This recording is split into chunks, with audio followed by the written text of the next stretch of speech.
Adobe Photoshop and Illustrator are the both common software that used by designers.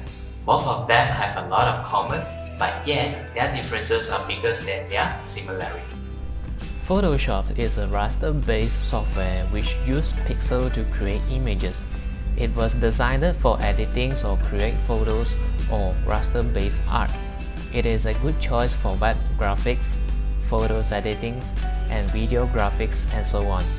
While Illustrator works on vector-based, which used to create perfectly smooth lines.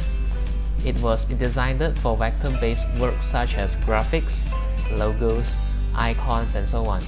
It is a good choice for the design that require better print output since it never loses its quality if it scales up or down. Both of them have their pros and cons. We'll start from what I think is the easiest to kickstart your creative journey. Now, in this Illustrator crash course, you'll learn how to operate the basic functions in Illustrator. To speed up the design process, you also learn the shortcut key to create your design more efficiently. Besides that, you'll learn how to turn the technique into a practical by applying into two simple vector design. This course is perfectly for you if you are just starting out, or you are self-taught and aiming to do your design more efficiently. Take a step to your creative journey, click the button above, and I'll see you in the class.